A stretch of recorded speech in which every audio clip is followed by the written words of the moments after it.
Hi, my name's Damien, and today I'm going to show you how to rethread a Sweetie bracelet, which is the Links of London Elasticated bracelet.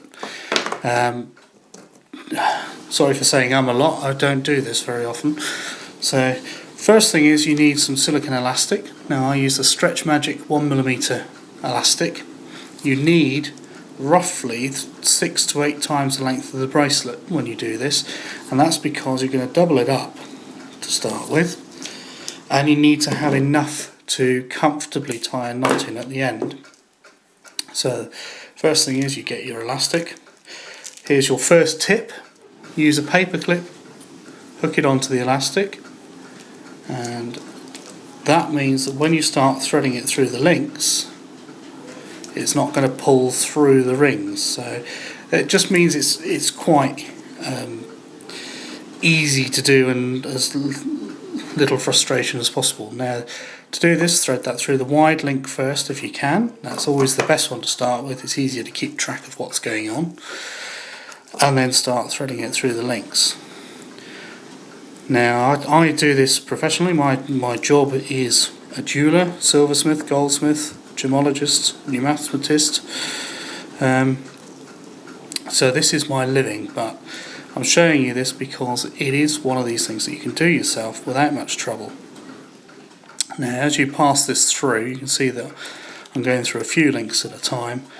When I've got quite a few of these to do, I end up going through sort of 10 of these at a time, but it's important to surface every now and again just to make sure that both your threads are going through when they should do, and they're not getting snagged up, folded back on themselves, or anything like that.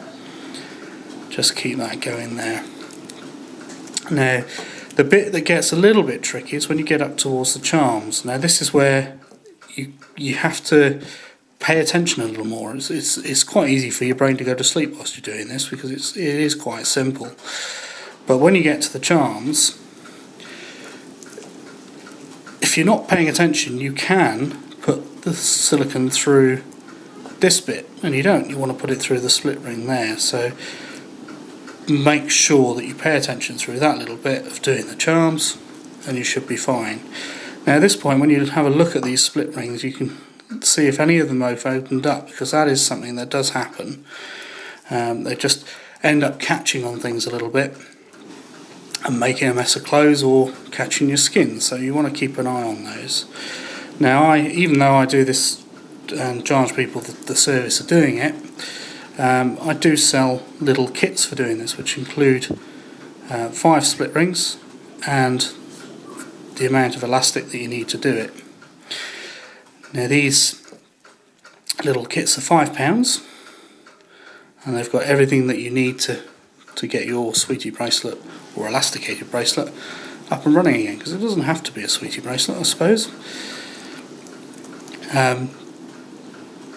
When you get to the end, this is where you've got to go back to the Boy Scout thing for me, because you tie this off with a reef knot.